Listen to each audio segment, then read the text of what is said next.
Started as an East Coast vibe, now I'm going worldwide. We got this bitch going crazy. I used to take the Mazda for a drive, now I'm on the 405 like it's fuck you, pay me. We really sick of standing outside, had to push them all aside. It's what you get for trying to play me. I bet they make a movie with.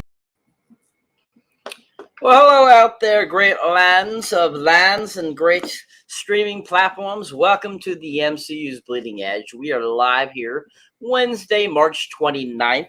Going to be discussing the 5th episode of Star Wars The Mandalorian. So Star Wars The Mandalorian episode 5 is called The Pirate. And this episode, starts off really well, I thought. I enjoyed that it got right into the action and really kind of changed it up from the previous couple episodes and just got us right into the action. And I was really surprised by this episode. I was kind of feeling a little low with the last two episodes, I felt. And then this one really, I felt, kicked it back up and gave us some really fantastic episode, I think. And I think it's just really fun. Shout out. Hi, Jocelyn. Thank you for being in the comments. We're doing good. Glad to have you in the comments as always. All right, so this episode basically starts off going back to Navarro. And basically we see Greef Karga there, and he ends up having a conversation with the pirate leader, Gorian Shard. And basically they have a little bit of that, conversation that ends up going south, as you can see, because they were both getting kind of a little heated. Gorian Shard was like, you killed some of my guys, that kind of deal. And next thing you know, he starts blowing up Navarro. And so basically then we have this giant epic sequence of just a whole bunch of the buildings being exploded, people, trying to evade, not get killed, and all this kind of stuff. We see all this destruction, explosion, and then it goes, as that happens, then that's when the title screen pops up. So this beginning sequence, I liked how they did that. I thought it was a really classic way of starting the episode. I like how they give us this really kind of starting to the episode, giving us this really fantastic little action sequence to start us off. So what I would like to do is just go around the table here and basically just ask, what were your thoughts on that beginning of the sequence there? What did you think of Gorian Shard? What did you think about Carl Weathers playing his character, Greef Karga? And just overall, how did you feel that sequence started off for you? And did you like that it went into just all of a sudden they went into the credits after that kind of beginning battle sequence? I guess starting with you, Jasmine. Well, I thought they did an amazing job at just overall introducing characters from the animated series. I think they did a really good job at that. For me, because I immediately started screaming. I was just like, oh my god, yeah. And also having the cosplayer actor come back as one of the, the fighter, the fleet fighters. I thought that was really cool. Hold on one second. Yep. All right. So, yeah. So anyways. All right. What I was going to say was, I also thought they did a really good job at just overall showing us what happened with that said character since we saw him in Mandalorian Season 2. I thought that was really fascinating because I notice a lot of shows have a tendency to just let characters they introduce kind of drift away as if they were just one-offs. Or fan service sometimes. It's nice to see that there's dedication, there's reason behind characters being introduced in the series, and that was wonderful. The action was chef's kiss.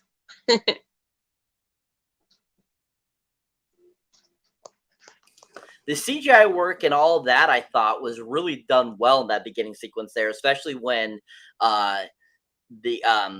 a Goran Shard ship comes down, and we see it come into the atmosphere, and just how, like, production quality wise, it was so well done. And then even after the guns come down out of it to start blowing up Nivan, I just thought that was really well done, and they really put a lot of effort into making it very, movie quality type versus a TV show. So I was really impressed by that right off the bat with this episode, because that ship that Gordon Shard has is really, really cool looking, I thought.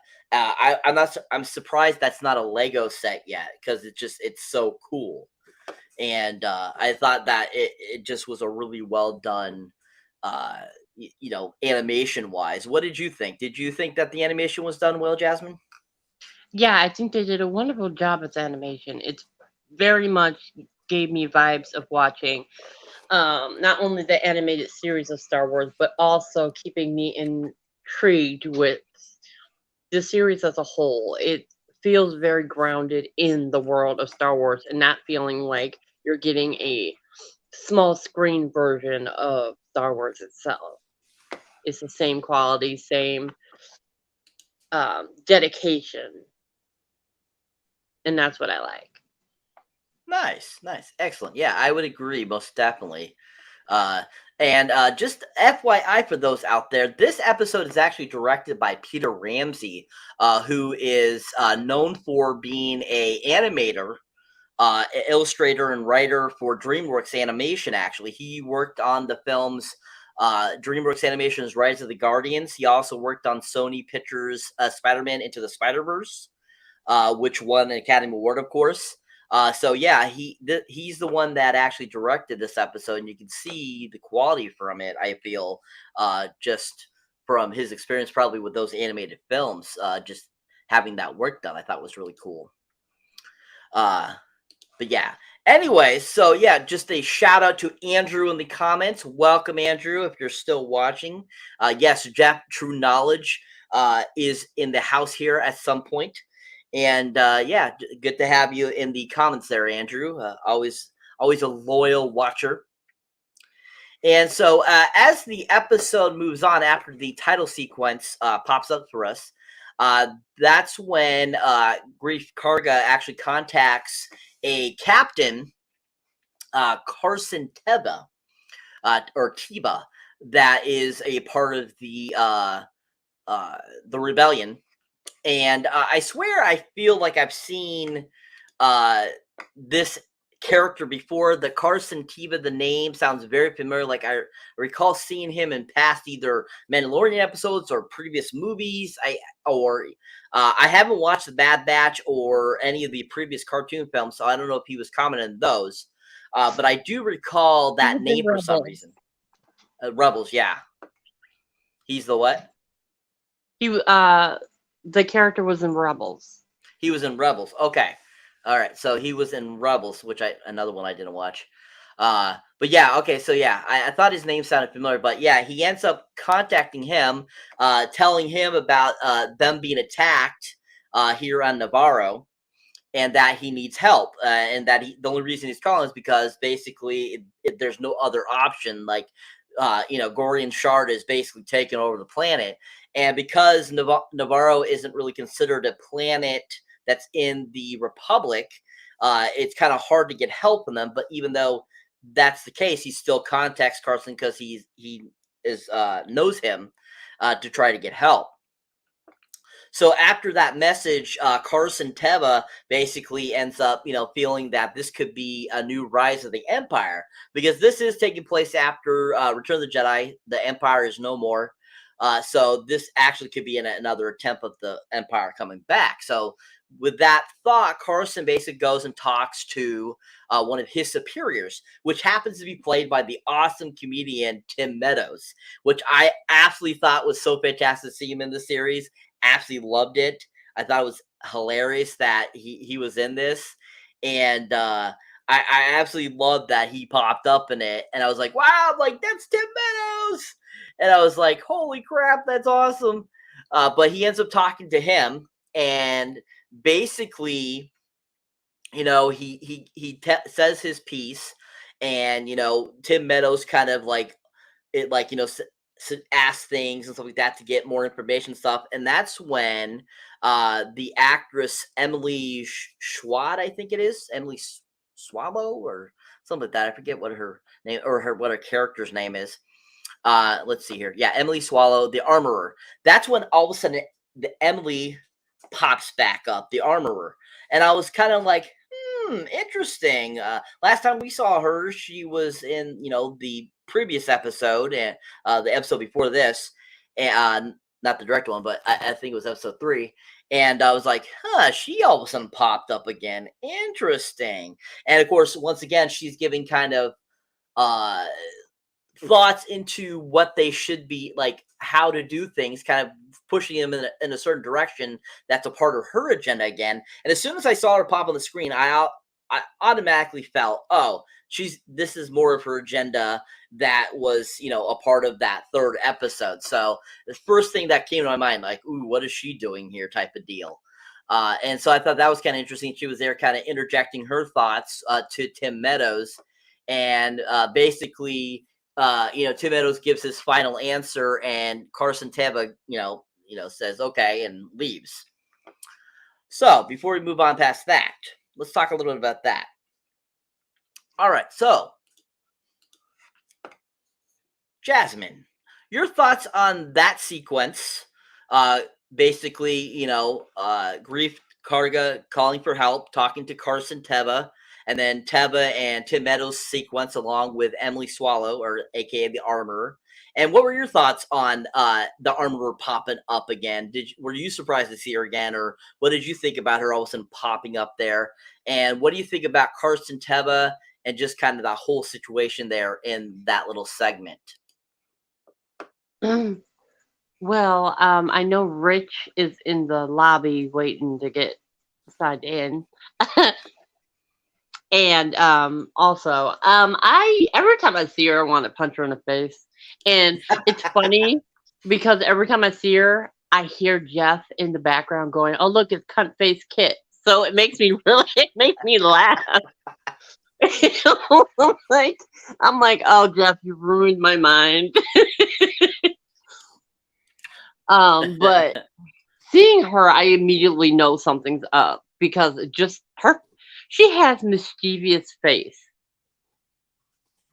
Like, you look at her and you can't trust her. Like, she just looks like she's up to something. And the fact that they think, and the nerve of her using the word "the light" in her conversation made me want to deck her. Okay. Because she's like, oh, that's the way of the light. I'm like, I want to punch you. Girl, stop using their lingo just to sound like you're not a bad guy. We know. Even he knew when she walked in and started talking. He was like, you really trust this bitch? So I thought they did a really good job at overall just keeping the suspense up for such a small portion of the episode. Like, they brought her in to keep you on your toes, and I feel like that's what she's here for. Is she's that leering dark figure in the background, slowly planning the doom of the New Republic with the Empire in the background. And that's what I think they did a really good job at, for one, introducing her. Because for those who didn't think she was a bad guy in, I think, episode 3. Yep, totally. They were probably, shocked when, you got the reveal that she was the bad guy. Me, on the other hand, I wanted to punch her. Like, the moment I saw her, I wanted to punch her. So, they did a good job. I think just in general, the way this episode was structured and written, they did a really good job. Most definitely. I definitely agree. It was very structured very well. Like I said, I liked how it started with an action sequence, then went to the titles, and then came back to the story, which I thought was a good idea. Really a good way of doing the story, I thought. But yeah, most definitely. The same thing I have for the Armorer, same thing. As soon as I saw her in that episode 3, first thing that came to mind, what is this woman up to? She's evil, and there's something sinister about her. That was my first thoughts. Now, not unlike Jeff, I wasn't thinking, Kemp-based Kit, but I definitely was thinking, evil woman type of deal. But yeah, she definitely seemed evil to me as soon as we first saw her, especially with some of the words she was using in the episode 3 too, as well, with the other gentleman she was with, and just how she presented herself and just the way her demeanor was. It definitely put off evil vibes, like she was a part of the Empire. So, or even the new bad guys from the new series of films. What were they called? I always forget what they're called now in the newer series. The parts of the Empire that start their new group. I always forget what they're called, but basically she could have probably been a part of that. I felt on her way up, and that's why she was kind of like that feeling. But yeah, anyways, yes, Jocelyn, he might be taking a big old dirty dump. Yes, most definitely. He could be. Who knows? But yeah, that actress's name is Emily Swallows. Jocelyn, yeah. So yeah, Swallows, laugh aloud. Very funny. Yeah. All right. Anyways, so great conversation there, Jasmine. We would have Rich with us here, but unfortunately he's stuck in the lobby at this moment because I don't have access to allow him in. So hopefully he'll be here shortly to help us out here and to enjoy this episode with us. Just if we ever get Jeff back. But anyways, so moving on with the episode. So after basically that conversation that Carson has with Tim Meadows' character. And so that's when, basically he decides to go and tracks down the Mandalorian covert. He goes, basically, we end up getting this nice little side mission there where he goes and tries to find the Mandalorians. Well, as he's making his way, finding the Mandalorians with the help of RD5, tracking the RD5, I should say. And basically, he ends up finding their secret base, and he lands, and the Mandalorians come out, and are like, "How did you find us?" And basically, Carson tells them that he was tracking R5, and basically ask Darjin and the rest of the Mandalorians for help to basically go save Navarro.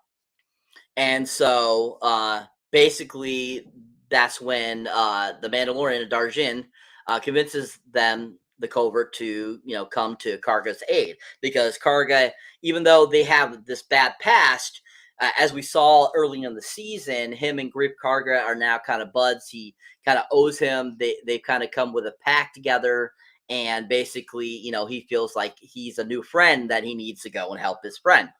So basically, he convinces the rest of the Mandalorians to basically help Navarro. And basically, that's when Bo-Katan assumes command of the attack force. So that's when we have like a brief kind of like, we get a brief kind of little shot of the people that are on Navarro, the survivors of the pirate fight, basically walking through the desert, trying to find somewhere to hide. And basically, Greef Karga tells them, I did contact somebody. We're trying to get help here. That hopefully help will be here, et cetera, et cetera.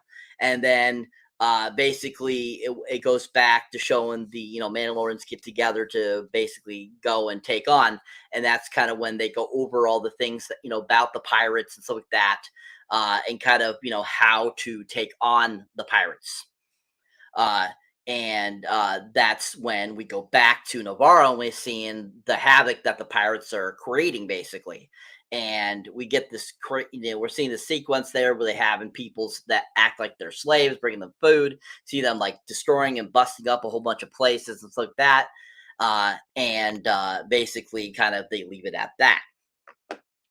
So when, basically finally the Mandalorians show up on Navarro, and they end up start kicking butt and you know, basically start getting into this, like beating up all the pirates. We see, you know, Goran Shard kind of like up in his ship, trying to get, you know, get control of what's going on after the Mandos have landed and start fighting and destroying and killing the pirates and overcoming them and stuff like that. And basically ends up making Bane flee. And then when the ship, Shard's ship gets destroyed, he gets killed along with it. So before we move past that, let's talk a little bit about this awesome sequence. All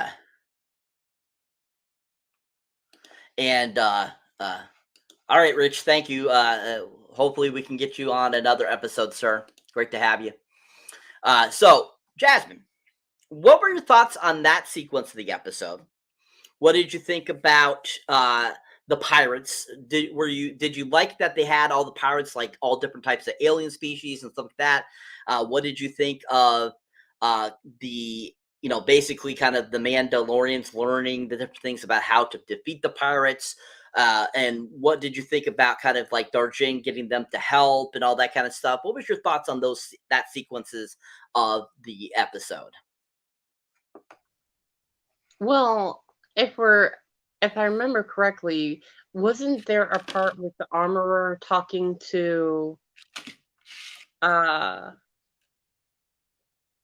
one lady? Bo-Katan? Bo-Katan.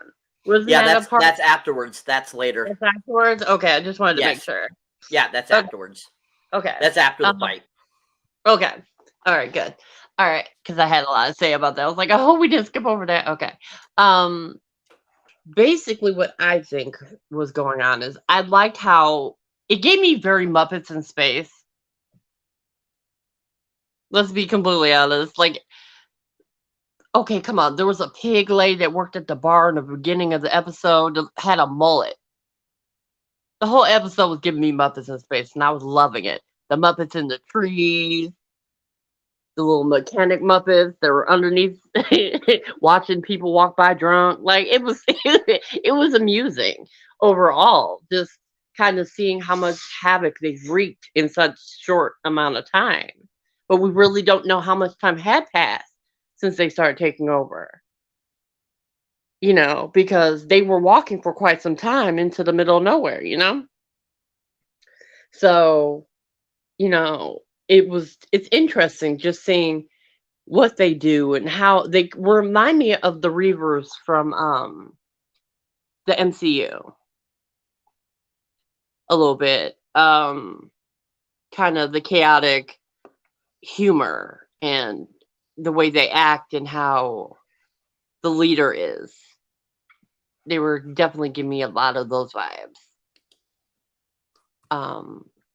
I think the fact that they were a bunch of different aliens was pretty unique because you don't see a lot of that in the Star Wars universe where there's a bunch of different ones all together as one complete unit.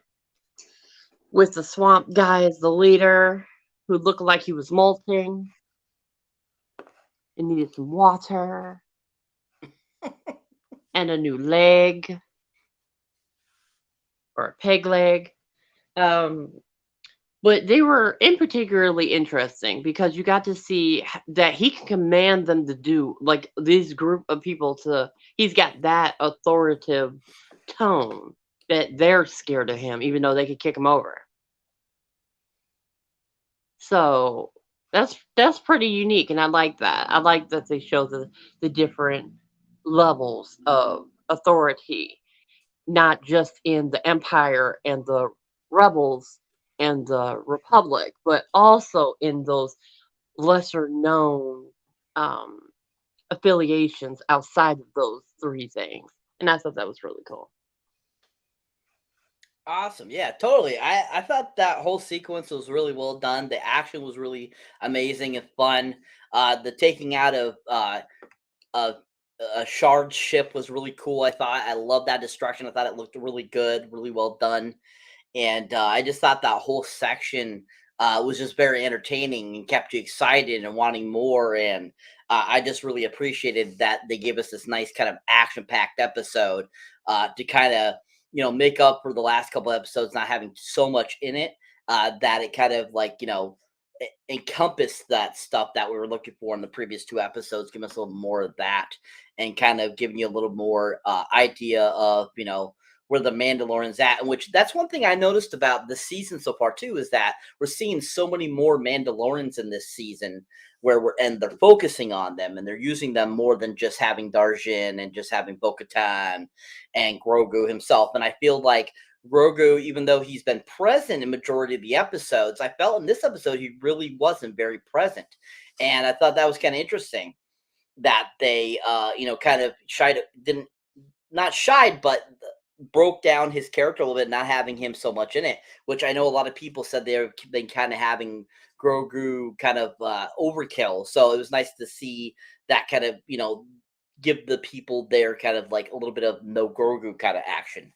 So I thought it was different that we had kind of a solid, just like other storyline along with that. So I thought most definitely that was really well done.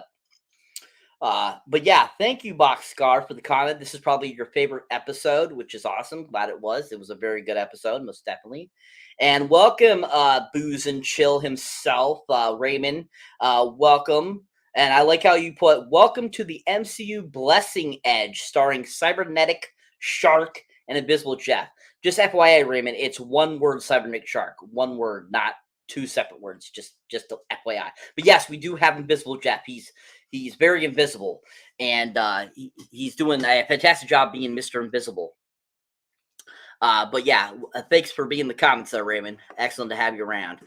Yeah, call that MF there, Jocelyn. Yeah, call that motherfucker. Yeah, most definitely.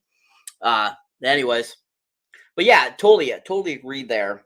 And I thought that like how they took down the pirates was really well done too. I enjoyed that very much. It was very action-packety. All right, so after that, that's when the Mandalorians are welcomed back by Karga and their people, and basically said that they now have basically a new home, that they're always welcome on Navarro for helping them, and that we all can live in peace together, basically. And so that's when, after that happens, that's when the Mandalorians return to their secret enclave. And that's when we come upon the scene where the armorer meets with Bo-Katan in her little enclave there, her little armor room. And basically they have a conversation where she ends up acknowledging that her seeing the mythosaur down in the waters is basically an omen that basically shows that Bo-Katan is the one who could reunite all the Mandalorians, and that she is the new portion that they needed to basically bring all the Mandalorians back together, no matter if they have their helmet on or without have their helmet on, all the different types of Mandalorians to bring them together. And that basically she's like the one. She's almost like Neo from the Matrix, she's the one to bring everyone together, which I thought was kind of interesting, and that came back into the Mythosaurus appearance and everything like that. And so then she basically says, basically says Bo-Katan to remove her helmet, and that that this symbolizes her new position, basically. And so basically they end up going back outside where all the Mandalorians are, and they are like, why is her helmet off, basically? And that's when the armorer basically tells them that this is that she is going to be the new leader of bringing us and reuniting all us Mandalorians. So that that's why her helmet's off, that this symbolizes her new position and why she's doing that.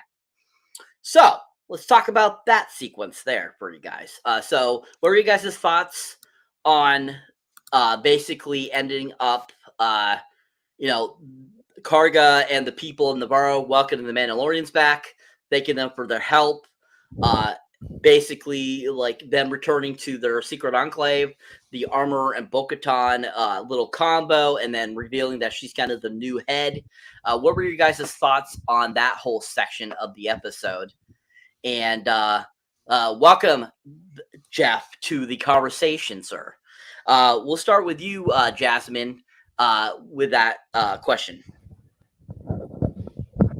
I'm very glad that they brought the Mythosaur moment back and didn't wait until like the next episode while it was still fresh in our minds.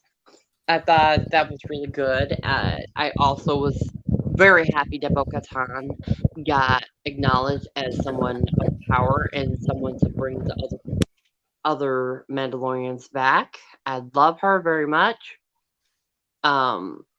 I grew up with her on, I didn't grow up with her, but I watched her on Clone Wars. So just seeing her character come so far is wonderful, and she deserves it. Like, and I'm glad I really thought the Mythosaur was going to just wink at her instead of just looking at her, because like, he's like, "What's up?" But I think they did a really good job at just giving more depth to her character and showing that she's not just this pissy teenager inside of an adult body. And just getting to see her reaction to Grogu over time, and just her and the Mandalorians. I love their whole interactions all together. Great world building, and I didn't say anything about the part where they fought in the town square, but I thought it was really funny that the little Muppets in the tree pointed to an ambush around the corner because they shot at them earlier. They're like, "Fuck them, over there!" And then the little mechanics got spooked when a dead body came down, fell in front of them. I thought that was really funny too. Yeah, totally. And Yeah, go ahead. I swear that big buff guy with the helmet on, the blue armor, he is a little pissy son, because even though I can't see his facial expressions, the way he looked at Mando was just like, "Is this bitch's helmet off?" And she's, oh no, we're giving her more responsibility. So he gets so testy, and it's hilarious. Yeah, most definitely. Well, I mean, that too is the guy that the son they had to rescue his son from the Sauruses in I think it was episode 3, I think, or 2. So yeah, he's probably still a little testy from that too as well. So yeah, I can see why he would be kind of like that. He'd be that way a little bit when he's like, "How dare she take her helmet off?" type of deal thing. But yeah, Raymond, yes, most definitely. You hope that he has his clothes on to stay fully visible, yet invisible. Yes, most definitely. He does need to do that. And yeah, don't ruin too much of episode 4. I haven't caught it yet. Well, we're not talking about episode 4. We're talking about episode 5. So I think you're in the clear there, sir. You should be good. We're not really talking much about episode 4, so you should be good, sir. But yeah, anyways, so yeah, great. Thanks, Jasmine. That very well done.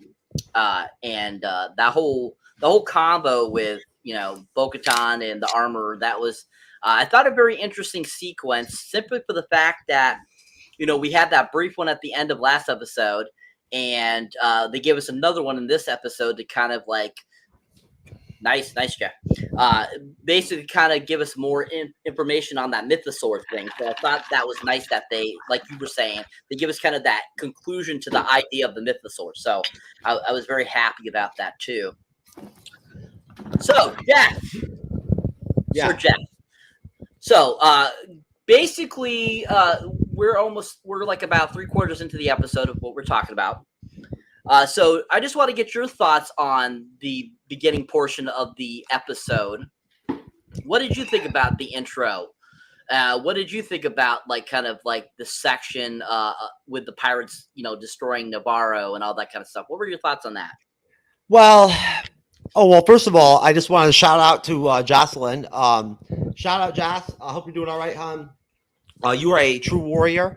And I miss you, and we haven't talked in a long time, so you should hit me up sometime. I tried to call you a couple weeks ago. Thank you for always supporting the MCU's Bleeding Edge. It's always good to come in here and see you in the comment section and whatnot right from jump. Nice to see that fucking team spirit, baby. You know what I'm saying? That Jar Jar Binks type shit. But I'm wearing my Jar Jar shit today, right? Because out of how inspired I am by Star Wars right now, I'm Gunner-eskingly fucking watching the Clone Wars, right? Every night. Until I fall asleep, and then I figure out the next night what episode I fell asleep on to go back. Y'all know all about that. And I already told Jasmine about that earlier today when me and Jasmine were talking. And she's like, "Oh, you finally started watching the Clone Wars?" I'm like, "Yeah." And I think I'm gonna go ahead and start ordering some of the books too. Right, Cyber, like the Andor and the Mandalorian have just inspired me at this point with Star Wars, to where I'm like, I'm ready to jump in. A la Game of Thrones, baby. Right? Didn't even watch it. Only needed to get into the lore, right, to be able to know that I wanted to fuck with the House of the Dragon. So, no, and shout out to Raymond. Raymond, I guess you must be fucking so drunk and shit and whatnot that fucking you can't even count tonight at this point, right? Like you don't even know what episode you're watching anymore. It don't even matter to you probably. Nah, but no, it's good to see you guys. Rich, I'm sorry, brother, out there and whatnot, that I wasn't there to let you back in, man. Hopefully you'll come back on. The opening was great. Honestly, my thoughts were, and I'm just gonna be completely honest with you. What I think to myself when I'm watching this shit, my thoughts were, okay, so this is gonna be an action-packed fucking episode. So hopefully, all these people that I'm seeing online and have told me straight up, like, this fucking the series is boring so far. There's not enough action. There's too much dialogue and all this shit. Just like they said about Andor, right? Like some of the people have given up on it already because it's not Mandalorian enough or whatever. I was like, hopefully this will sate them. You know what I'm saying? Like, you know what I mean? Like, this is clearly going to be a flat out fucking action episode straight up, so like, there's not gonna be a lot of talking. I was thinking like, hopefully they'll be happy. Right. And like, it'll balance things out to where, there'll be less goddamn negativity out there with shit, man.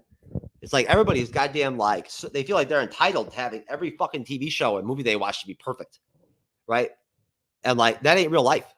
You know what I'm saying? Like, I'm sorry, but like, I'm starting to wonder, y'all, Jasmine, folks out there, Cyber, if Endgame didn't fuck up everything. You know what I'm saying? Like, utterly, just fuck everything up in a way, not just Marvel, but like everything. It just fucking set this precedent that the buildup of the phases 1 through 3 of MCU, it just did something that was so unique and then ended it the way it did.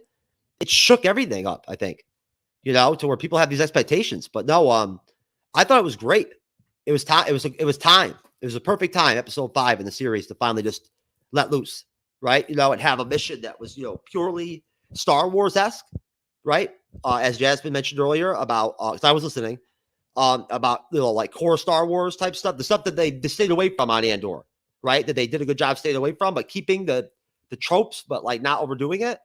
They did it the same way with this, where like, it was very Star Wars vibe-ish, like with like, the whole, right? Like, okay, we got to fight, right? This is a tactical kind of thing and whatnot and everything for what's right. Right. You know what I'm saying? For doing the right thing, for doing somebody a solid that did me a solid. Right. That is the way. So like, at that point, I like that they added that to it. It wasn't just indiscriminate. Right. Like whatever.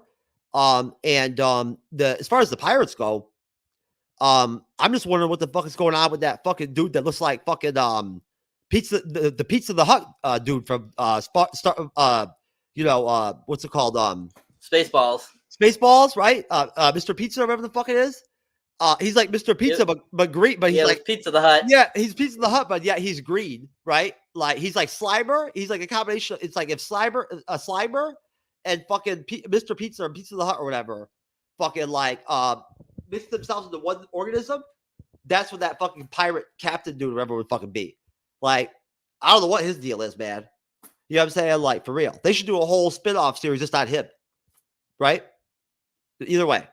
I don't know what his deal is, but, whatever. Maybe he's trying to pull off a Swamp Thing vibe, but he's fucked up. He's a crackhead. You know what I'm saying? So he fucked it up. I don't know. That's a crackhead version of trying to imitate fucking Swamp Thing when you're on crack, right? Maybe. You end up like that dude. But no, it was great. I'll leave it at that. It was perfect timing, right?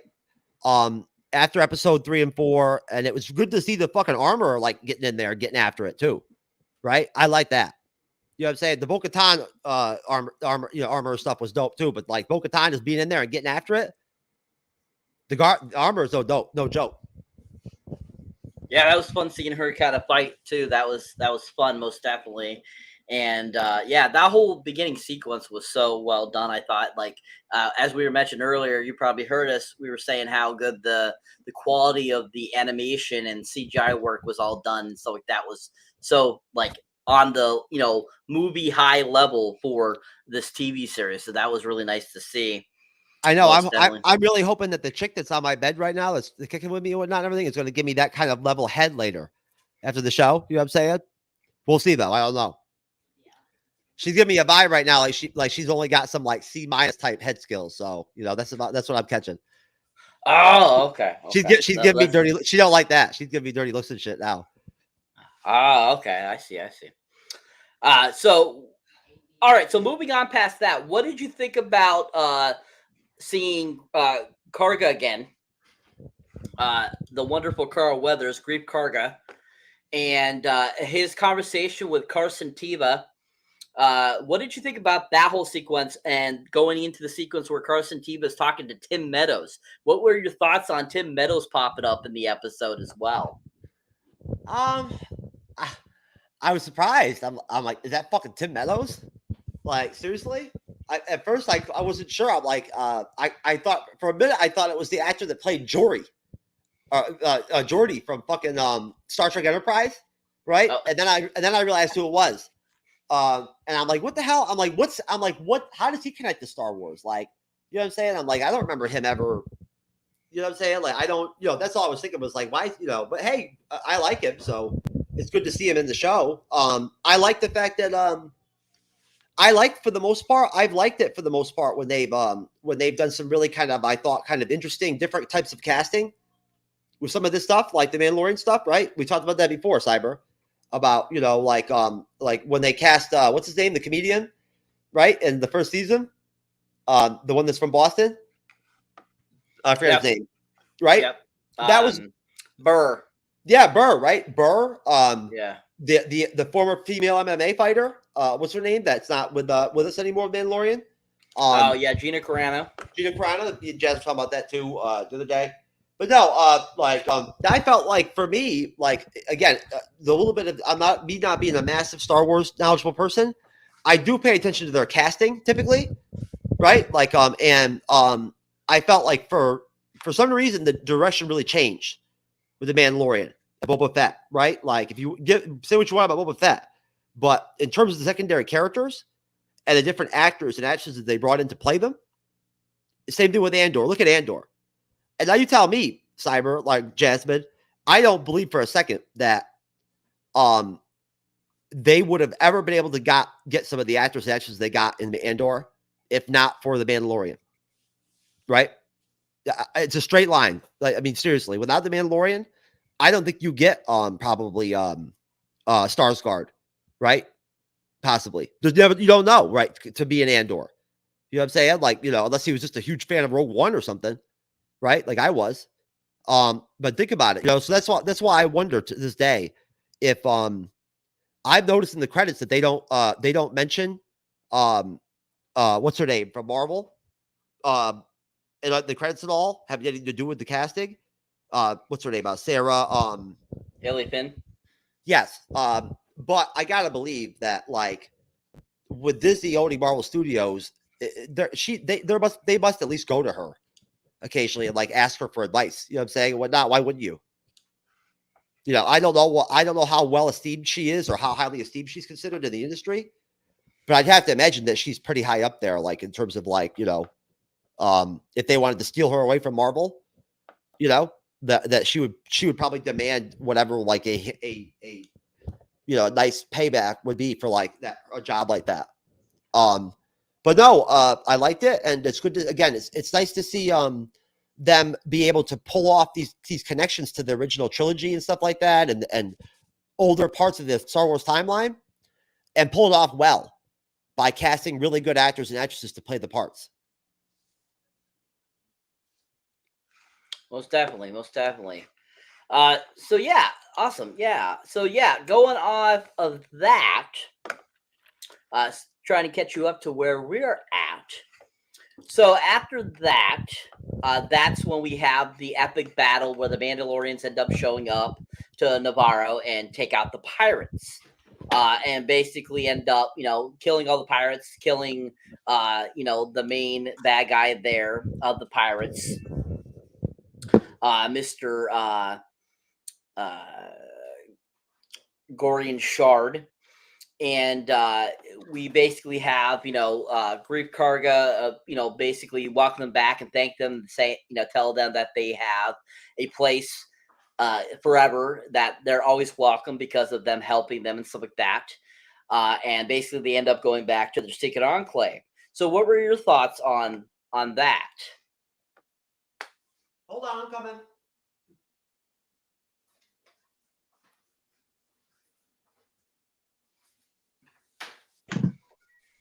Did you call him Jeff or me? Jeff. I'm coming. Because I'm like, he managed. I'm here. I'm sorry, Cyber. I didn't mean to leave you hanging like that and make you look like an asshole, bro. I wouldn't do you like that, man. Not on purpose anyway. But anyways. Sorry, Jazz, I didn't mean to put you in a bad spot. No, I needed my vape. You know what I'm saying? You know how I got a vape, baby. I've got an addiction, so there you go. But no, yeah, I don't know. I'm sorry, Cyber. You're talking about when we actually when we get to the point where they actually the other Mandalorians do team up and they decide to actually go. Yes, they go to Navarro to kill the pirates. Yes, that was great. That was great because I like seeing the Mandalorians in action, right? Like what they're like as a team, how they are in combat. It's one thing to watch Mando, right, on his own, right, with Grogu and shit like that or whatever, and when he was doing his bounty hunter thing. It's another thing to see him with Bo-Katan, right? You know what I'm saying? Or your Bo-Katan solo, which I really like Bo-Katan solo. I do in combat. I think she's fucking nasty, right? Which I now understand why she's that nasty. I get it now, right? Thanks to like research and whatnot, I get why fucking Bo-Katan is no joke. And what her place is in the Clone Wars and all that shit and whatnot and all that. She's been around for a minute, right? Honestly, and I'm sorry, Jazz, but I think that fucking the actress that plays her does a really great job. I do. She may be on some Brie Larson like Captain Brie shit with like the one fucking facial expression type shit going down. Like can only play one emotion or some shit. But when you watch her actually do interviews as an actress, like as a person, like as herself, and she talks about Star Wars and whatnot and everything, and how she feels about this role and being on the show, she couldn't be more humbled or like happy about the whole situation and whatnot. And you can tell that she's really happy and thankful, right, to be playing the series and whatnot and everything as an actress.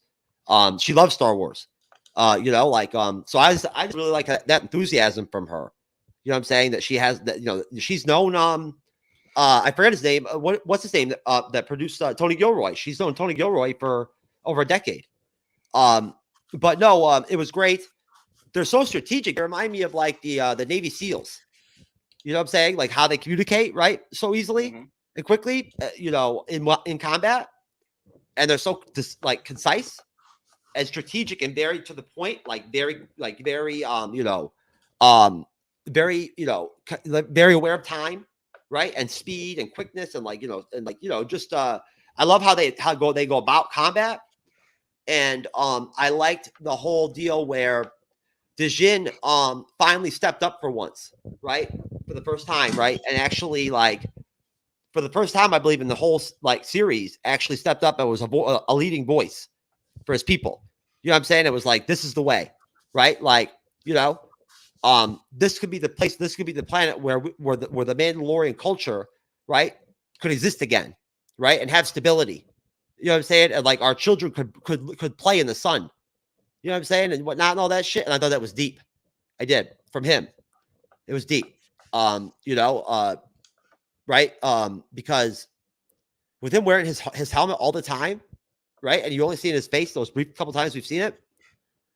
You never see his facial expressions, right? So at that point, all you see is body language and him talking with the helmet. And don't get me wrong, I'm fine with it. But to see him actually show some individuality like that, and actually like and want to be a leader and be a voice for the Mandalorian race like that. I just feel like it's an evolution. It's a turning point for him, right? As an individual, like as a Mandalorian, and as Djinn, right? And I think that, you know, it was kind of Andor-esque a little bit. Like it was profound, like to that level for me when he was like that. You know, he's very brief and very quick about it, right? But and I like the fact that Bo-Katan seemed to like agree with it and like embrace it too, right? You know what I'm saying? Like I don't want to see them have a conflict. I don't. Like I don't want there to be an issue there or whatever. I'd rather see Bo and him like straight and whatnot, everything, right? And her just let him lead. You know what I'm saying? And not get in his way, right? Or help him if anything. You know, like just understand that he's should be the leader, not her. No, it was great. I'll yield to Jasmine at this point. I've been talking for a long time, but great action. And the only thing I will say though is with the pirates is that look, I get they're pirates and shit and whatnot, and right, the Mandalorians are the Mandalorians, but still, like sometimes how overwhelmingly fucking effective they are in combat and shit gets a little bit too much, right? Like when they take anybody on, they just fucking destroy them and shit, right? You know what I'm saying? Like it gets a little bit, you know, it's not bad, but you get where I'm going, I think. Yes, most definitely. All right, so that brings us to where we're at now. So basically after that, that's when we get the scene with Carson Teba again, where he's on his way back to Adelphi, and he encounters the wreckage of Moff Gideon's prison transport. And basically he sends like a probe over, and it scans everything and stuff like that, and it shows that all the dead bodies in there are, you know, the guards and stuff like that, and there is no sign of Moff Gideon. And basically it shows traces of an element that the Mandalorians use, and basically saying that he was broken out by Mandalorians or people that use the same materials as Mandalorians. And basically that's where that's where the episode ends. Basically saying that Moff Gideon has broken out. So, Jasmine, what are your thoughts on that final sequence of the episode? What did you think about Moff Gideon, basically, escaping? How did you feel that was visually, and overall, what did you think about how the episode ended?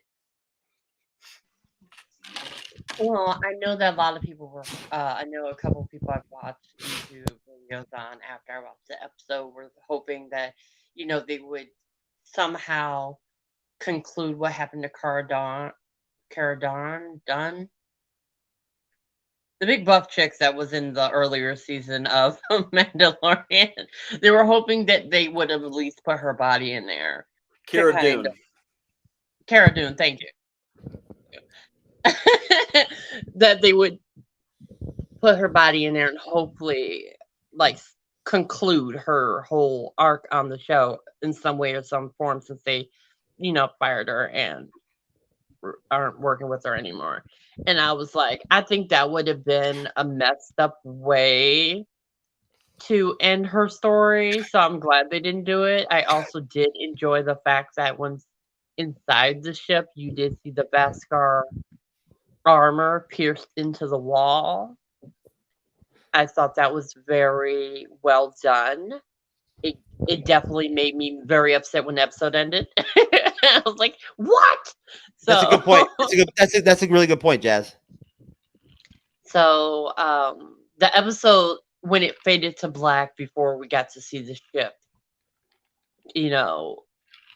I was literally mad if they would have ended it like that. So I was like, oh hell no, don't you dare.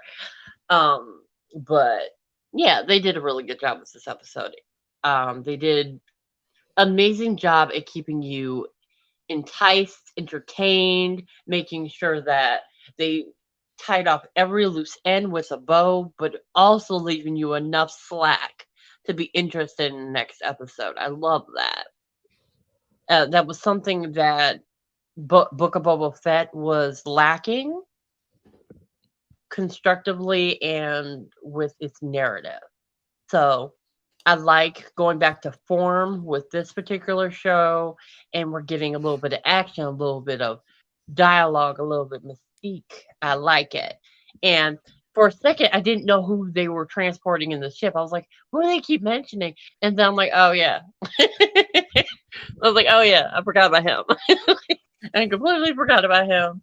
I was like, oh, yeah. Like, it would have been kind of cool if they would have at least done like a flashback of the Darksaber episode in the recap, just to kind of refresh people who don't really remember that character from last season, because they don't talk about him at all the whole season long in this season, for the last 5 episodes. So it would have been a nice reprieve if they refresher, to just have that in the recap so that we remembered him outside of trying to pick from straw. But I think they did a really good job at that that conclusion leading into a cliffhanger. I did like seeing the robot's little scanner pop off and go moving across the space to go and search. I thought that was really cool. I didn't even know they could do that, so that was really cool. And I'm gonna shut up because I'm rambling. What are you talking about, Jasmine? I just talked for like fucking 35 minutes straight. Seriously.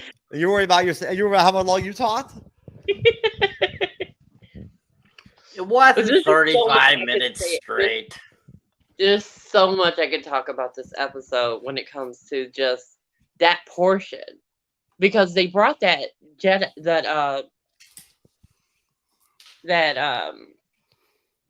particular actor back and gave him such a prominent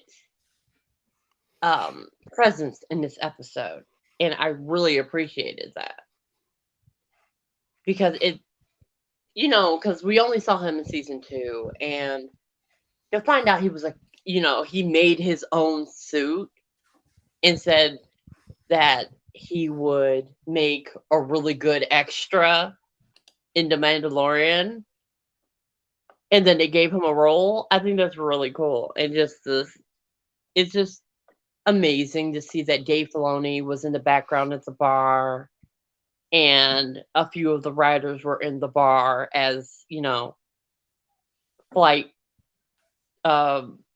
conductor people, pilots. And the whole episode in itself is just amazing. I think they did a really good job at putting Easter eggs in there. It did mess me up when they did show the guy from Rebels, because I immediately thought he was from the Jedi, The Last Jedi or whatever, the video game that came out with Cal Kestis. So I was like, oh my God, they brought in his Jedi Master. I'm like, wait a minute. Wrong monster. Like, wow.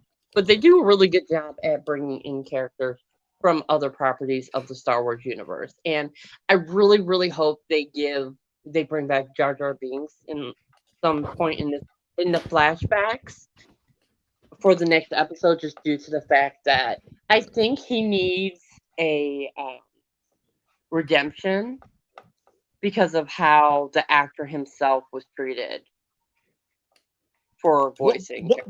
How would redemption even like process or be produced for a Jar Jar? Well, I think it's the 3rd movie, there was a note from Jar Jar Binks saying that he failed. So it would be whatever he did that he failed because he gave the power to Palpatine. And so it'd be nice to see that the way he made up for that failure was to help Grogu escape. Fuck you, Steve from Bumble. Fuck you. Okay, Steve from Bumble, once again, you are back again, and we don't like it. So, fuck you, Steve. That's actually, no, that chick was talking to me. right? Like it was like on some dating sites that I'm on, I go by Steve, right? Because it's been well documented. It's a fact that sociological studies have been done. The name Jeff is actually the third highest ranked, right? Name that's given to males to not get laid, right? To have like the lowest body counts, like across the span of their lifetimes and whatnot, everything. The name Jeff is the third, highest,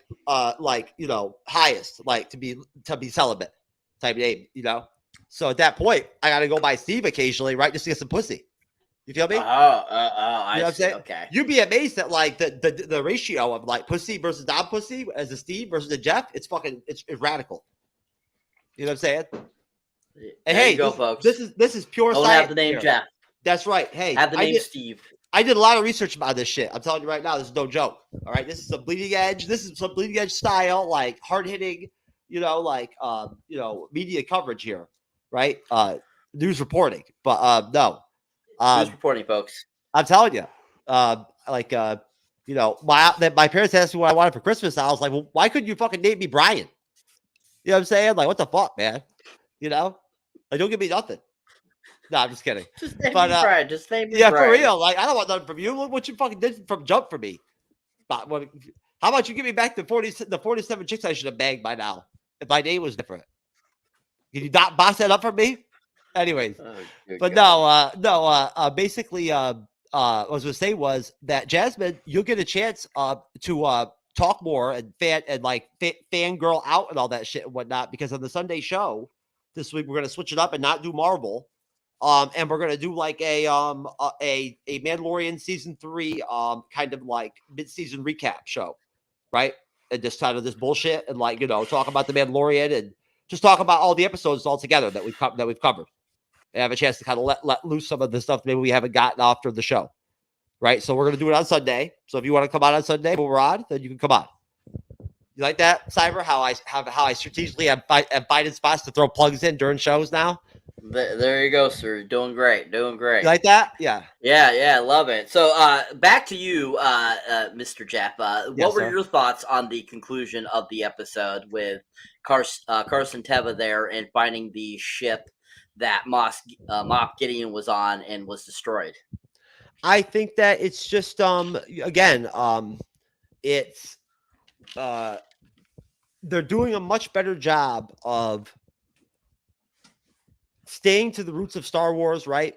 And trying to be almost like prequel type, spaces and whatnot with some of these shows and whatnot, everything, right? Keeping them within the original timeline, right? But and making these connections, but doing it well, right? Like effectively, I feel like, right? And just like Jasmine said a minute ago, they're making good moves with everything, right? Like all the bases that you kind of need to cover to convey Star Wars for right now in 2023 to make it work for entertainment perspective, so people will fucking watch it, right? And like it and keep watching it episode to episode. Right. So where then when they make movies, people will want to go buy tickets to go fucking see Star Wars films again. Like without a question. It'll be like MCU shit was a couple of years ago. And like, oh, they're making a fucking Star Wars movie? Fuck. Let me go get my ticket real quick so I can go. Well, this is what you got to do to build that up. Right. And at that point, I think that, overall, again, I have my criticisms here and there with some of the episodes of The Mandalorian throughout the 3 seasons so far, but they're very few, right? In comparison to the amount of stuff I think is great. And again, the fact that they're doing a good job, I feel like, of balancing. I guess to connect off Jasmine, they're doing a good job of balancing the main story, right, and the premise of The Mandalorian. And also adding that extra layer of actual Star Wars lore along with it, right? Like the Mom Mothma deal, which I think is really great because now that connects into Andor too, right? So there you go. Now you've got three different connections going on here with Mom Mothma now, right? So which is a character again from the original trilogy. So I feel like that covers all the bases. So I can't imagine. I can't be in the mind of Gunnar, right? Like, or somebody that's one of these hardcore Star Wars fans that's seen everything Star Wars, watched all of it, read all of it, whatever. I don't know what that's like. I can't approach the Mandalorian like that, but I can tell you what I think I see and what I do know. And what I do know is that the only thing I can think of as far as like a Jar Jar Binks redemption story would be like if Jar Jar Binks teamed up with what's his name? Tyrone Biggins, right? Tyrone Biggins and Jar Jar, right, together, right? And they did like a Jackie Chan, what's his name, type deal, and made some movies together, right? You know, like that would be dope. That would be like some real redemption shit. They should put Jar Jar Binks in the next what do you call it? The next Fast and the Furious movie, right? Could you imagine Jar Jar in the Fast and the Furious? Now that would be redemption, Jazz. Jar Jar racing in a car race. That shit would be hot. You know what I mean? Jar Jar fucking some chick, right? It'd be dope, man. It'd be something else. No, it was great. It was a good ending. If anything, I was like Jasmine. I was like, it's over that quick again? You know what I'm saying? Like, when are we gonna get like a long episode? This was a long episode. This was 45 minutes long. Yeah, I guess you're right. That's longer than a 30-minute episode, is it not? No, it was, but I mean, it was. I guess it was just a good episode. So you know what I'm saying. So I was like, it's a perfect length, I think. They could have done another 15 minutes. I would have been fine with it. Yeah, no. You're right. I think 45 minutes is a good cap for any episode. I think when it goes over that, sometimes it can be a little too excessive. And so I was happy that this one was only 45 minutes long, and the previous one was, I think, 38 minutes. So that makes it go by a little faster. Sometimes they drag a little bit when they're an hour long, especially if it's a boring episode or an episode that has a lot of material in it. Because a lot of times what happens is people don't have that great of attention span sometimes, and they get bored.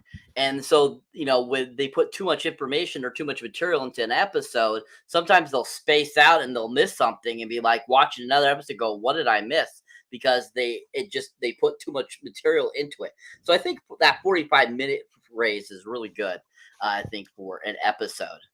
But yeah, no, you can't redirect. Thank you, sir. We do things professional over here at the Bleeding Edge. So no, if you don't mind, Cyber, actually, since we have time, I just wanted to actually ask a question about you guys, whatnot, from you, Jasmine, and from you, Cyber, and just bring something up about what you just mentioned, Cyber. I think is very interesting. The whole how you think that 45-minute mark is like the sweet spot, I guess, right? Essentially, like that's essentially like the safest length, I guess, to go, right, before you get into that territory where it's just too much. And of course, we both know, all of us know, all three of us know that there are certain TV series where they can pull off hour plus long episodes, and it's fine. It works. It's just rare. It's not all the time that you find shows that can do that. But either way, I'll tell you that, like, folks, just to give you kind of an inside look of, like, what it's like to be on the show, I guess, probably, right? Me and Cyber were talking about this the other day. Like what it's like moderating these shows, right? Like being a part of these, on these panels and whatnot. Even though like I decided to like procrastinate and like jerk off or whatever before the show, for a while, and just chill before coming on. For me, when we did the House of the Dragon, those episodes were long, right? They were very long. Some of them were over an hour plus. Like, I think at least 3 or 4 of them were an hour plus long. And like when I say an hour plus, I think one of them was an hour and 17 minutes long.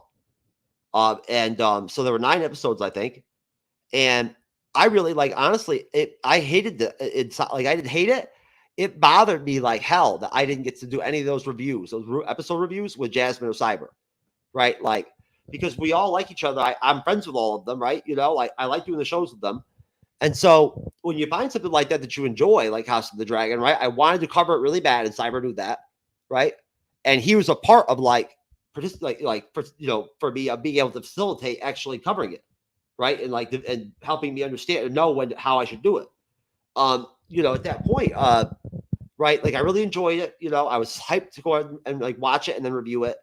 And so when you like something that much and you enjoyed the show that much and you're actually covering it and reviewing it, recapping it episode to episode, you wonder like what Cyber would think, right, about something during the episode or this character or whatever. You wonder what Jasmine would think, right, of this situation between these two characters or whatever, this relationship or dynamic. And when they're not there, right, which, I mean, hey, everybody has stuff that happens. You know, I don't have time for everything to cover everything. I definitely like, you know, wonder about, you know, about those kind of things. And that's kind of what makes doing this kind of fun for me, is those kind of those parts of it. But I think that, you know, overall, you're right though, Cyber.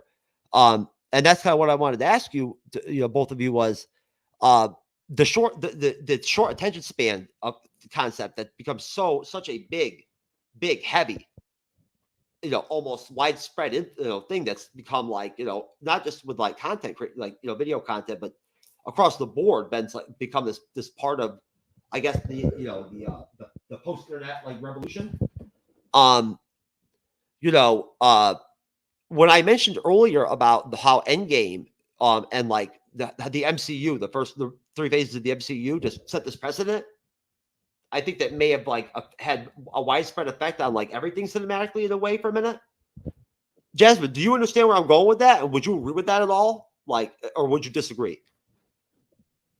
I agree. That's what I was trying to say about phase 4, is a lot of people were, after the first 3 phases, had this ideal of what the MCU was supposed to be. So when you're watching certain type of media and they set a precedent of what that material is in that particular franchise, it can hinder or handicap a particular franchise because and separate them from the fans, the product from the fans, and or vice versa, because of the fact that little handicap that they created. Okay. And Cyber, just what do you think? What do you knowing you with your knowledge and you having more time, like experience, having watched more films than I have, like overall, especially going back farther, you know, in the earlier days, you know, but earlier maybe than me, and you being so in current and like real time with the movies you see compared to me, right? Like Cyber goes to the movies a lot more than I do, folks, like a lot more. You know, like he dwarfs me when it comes to like movie ticket purchasing, right? His budget of movie ticket purchasing is almost as high as my budget for you know, having to get new sheets for my bed, right? From like all the chicks that, no, I'm not gonna say what I was gonna say, but that's okay. I'll save that for another show. But no, Cyber, what do you think? Like, did Endgame? I didn't read this. I didn't grasp this just recently. Did Endgame and the aspect of it being such a historic thing to have such a connected, that long of a set of franchise that expansive, then to have it build up to Infinity War and Endgame, did it actually like almost have an actual impact on every aspect of the cinematic landscape? And to where everything is almost being compared to like that kind of vibe? Well, in my opinion, I don't think so. When I go to see a movie, I do not compare Endgame to any of these other films, especially if they're not in the Marvel Universe. And with Phase 4, I wasn't comparing Endgame to any of these films either, because I knew with how the first 3 phases were, things were going to change. That's just how movies work. Each movie is different. Each movie changes. Each movie has different parts, different people, etc. It's never the exactly same. But some people, you know, will have a particular view on how they want to see a film. And with Endgame, I'm sure there's a lot of people that had that type of viewpoint, most definitely. But with how cinema has changed, especially because of, you know, COVID, you know, there has been a huge difference in films because of just having to deal with that, you know, aspect of what happened in reality. So I think a lot of Phase 4's faults that people have with it, besides the fact that it's not like Endgame, it doesn't come down to just that. It comes down to the fact you have all these interconnecting things that are happening, trying to change what the first 3 phases did. Also dealing with the reality of, you know, of the real world of things going on, switching things around, moving things, you know, back and all this kind of stuff. it all messed that flow Marvel had. And so, but Marvel already knew going into the next phases that they were going to change things up anyways. So when they tried to do those changes and having to deal with that landscaping that they're having to deal with, basically it screwed it up even more. So I think that's the reason why Phase 4 just was considered so bad, is because of that. Because I definitely think that there were several films in Phase 4 that were just as high quality as some of the films and phases, the first 3 phases. Ant-Man Quantumanium and Shang-Chi were both films that were really well done, that exceeded my expectations, and also I felt were at the level of, like, say, films like Thor Ragnarok or Thor Dark World, or, you know, films in the first 3 phases that were, you know, big hits, you know, stuff like that. And I definitely think that those films weren't as bad as a lot of the other films in that phase. I mean, I think that Wakanda Forever is up there with one of the worst of the phases of Phase 4. But I definitely don't think that Ant-Man the Wasp should be categorized in that, because I thought the movie was fantastic. I don't know why people are hating it, but it was perfect. I thought that it was exactly what we needed to get Phase 5 started, and we'll see it work back up. It'll get better. It'll work better. And, but yeah, I think that with regular movies in general, you know, there's a huge landscaping difference too because of COVID as well. And so that affected how movies have gone forward as well. So everything we're seeing, how movies have changed in the last 5 years, a lot of it has to do with, or the last 3 years, I'd say, not 5, but 3, have been because of that whole, the industry getting screwed up because of having to deal with a pandemic. And so a lot of the writing, a lot of the thinking, a lot of how things were done have altered and changed because they had to change and evolve with what's going on in reality. So I still think that there's been plenty of great movies over the last 3 years. I mean, they're getting better and better now. Again, they're getting back to the feeling like the movies prior to 2020, especially with this last slate of films that have all come out here. I mean, I have been to the theater every week now for the last 4 weeks seeing a movie, because that's how many movies came out in March this year. Getting back, ramping up back to a normal status of movies in theaters. So, I mean, we're getting back there. It's going to take time. And just like with Marvel, unfortunately, it's the same thing that's going to happen. It's going to take time to get back to that level of what the first 3 phases were, and having to, you know, get back to that level, because you're going to have to rebuild that, because you're not going to be able to get to that same peak as Endgame was without building up to it again. Mm-hmm. So if you're a dude, right, and a chick gives you head and you nut in like 17 seconds, can you blame that on like on the short attention span deal or whatever like that's going on? You know, like, I'm sorry, baby, but you know, like, you know, I have very short-term focus type shit going on. Does that work? Some people just, that's how quickly they get off. Hey, it's the way, baby. Every person is different. It's the way. Right? No. Instead of this is the way, it should be she is the way. Okay, Jazz, you got to drop, sweetie. Hey, you know what? Jazz, let me go ahead and pull up your YouTube channel real quick and whatnot. Now that you actually have content on it, it'll be great. Well, actually, I'm going to start working, putting everything on my Patreon, because YouTube is, Disney is really going after me with these claims. It is insane. Do you not want me to pull it? Yeah, you can, I'll next time we come on here, I'll send you to my Patreon. But until then,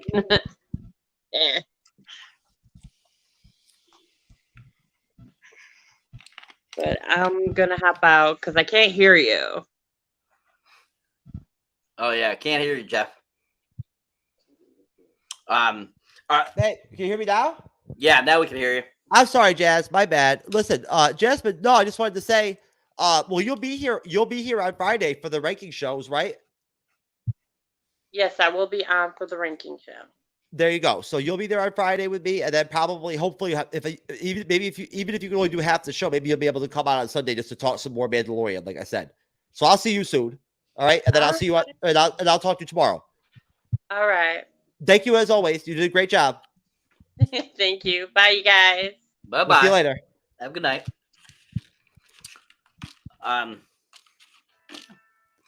So now it's down to 2. Ooh. It is down to the Jeff S. TrueKnowledge. Oh man, aka Cyberneticshark here, and as the great Raymond from Booze and Chill called me, Cybernetic Shark.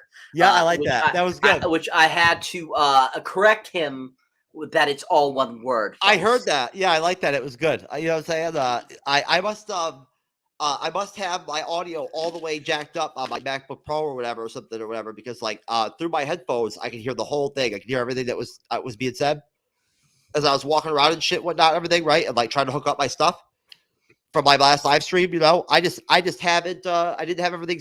That's why my stuff looks so vacant, folks. That cyber, the fact that I figured since I had all this stuff moved and like everything off here, right?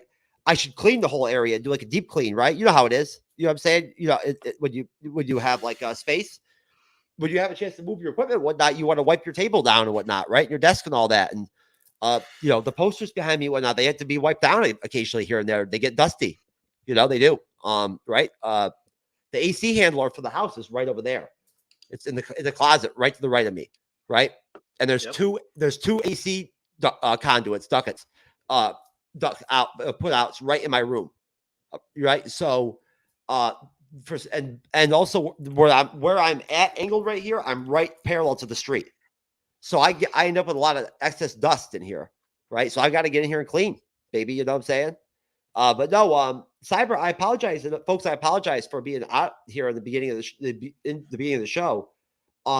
You all know I'm a diehard for the Bleeding Edge, but even I have stuff sometimes timing wise where things pop up like family stuff and private stuff and you know, health stuff or whatever, you know what I mean, that like occurs and whatnot, and I have to deal with it, right? And I have to talk to people and I have to make sure people are okay and whatnot, you know, just like you do, right? You know, and just like all the people we collaborate with and whatnot, there's shows that they want to come on with us and whatnot and everything, and then they can't because unfortunately there's deaths. And you know, Kyle from True Believers lost his best friend, his dog, like a couple months ago, right? And that's rough. You know, shout out to Kyle. But no, Cybernetic Shark, did you you probably can't see the new layout on StreamYard, can you, on your end? Can you see it? No, because I'm not logged in. Oh, that's right. Well, when you get on here, you'll see what I'm talking about right now. Yeah, most definitely. What they've done. Shout out to StreamYard. You guys have done a great job. I'm really liking the new stuff you're doing. I don't completely understand. I made a short recorded video earlier today just to do a test, just like I did a test live stream earlier today. Another one. I hate those are fun to do, Cyber. It's fun when you do a test troubleshooting live stream and people are watching you, and you're just sitting there. You're not even talking or anything. You're not making content. You're trying to like actually figure out if your Wi-Fi is working or not, but you got to go live. There's no way around it, right? Like that's how you have to do it. So people are sitting there watching you, and you're not even talking or anything. It's kind of stupid, right? Yep.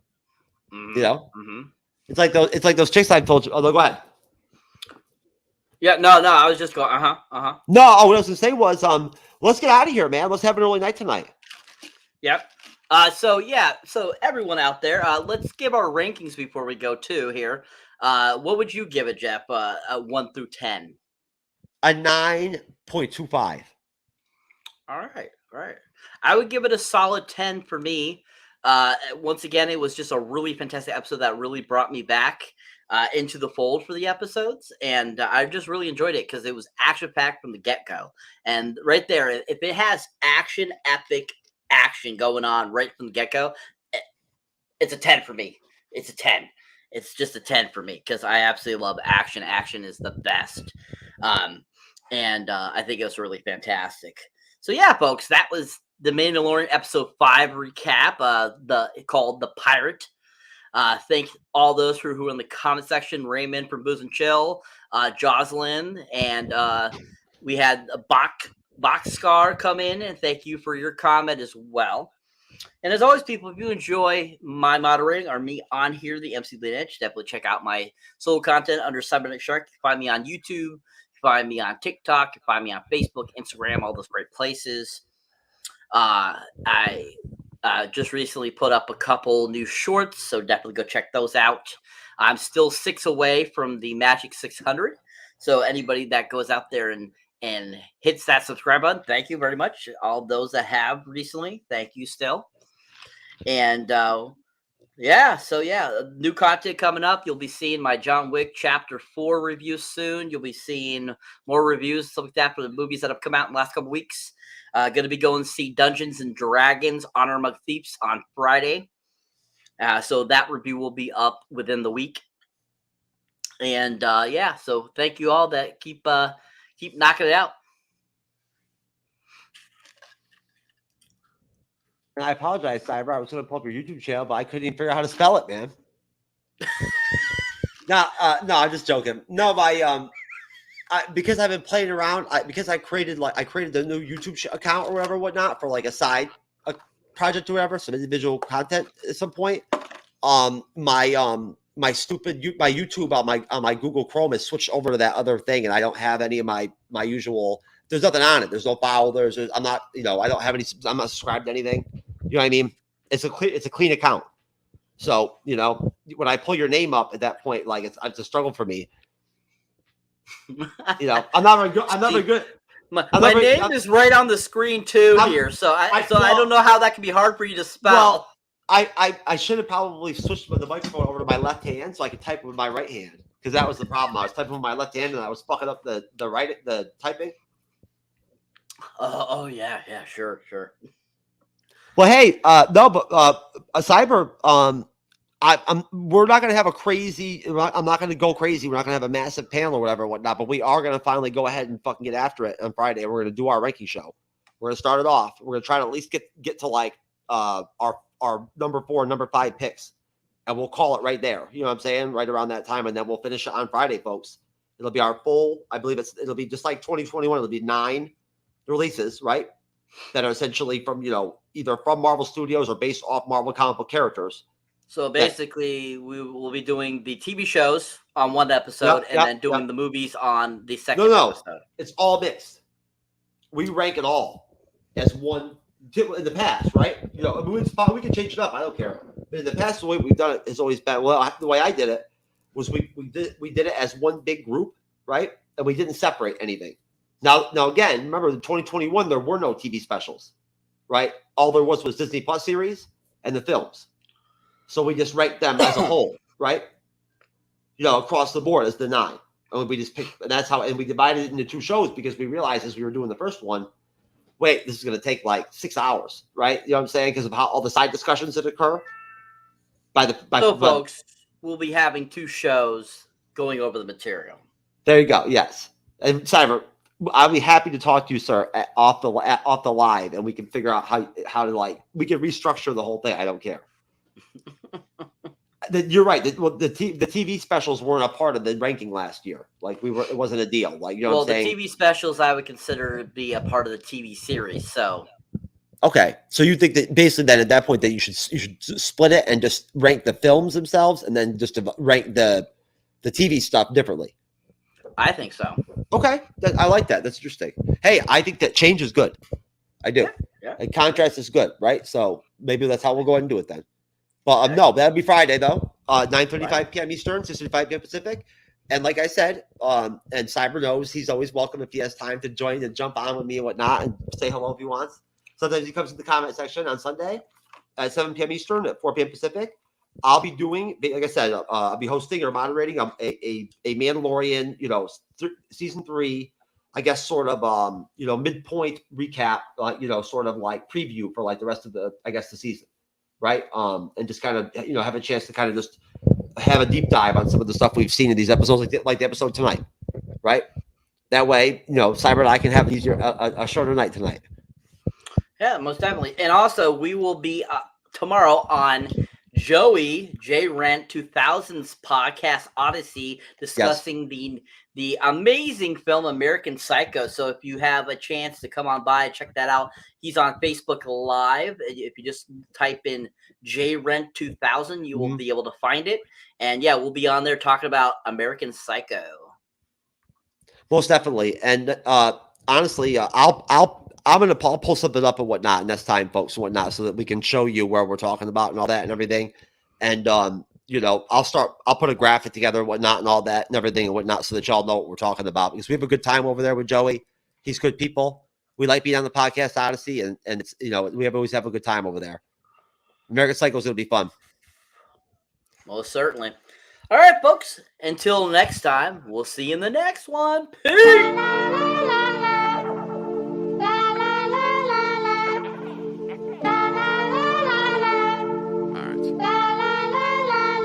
Where you from?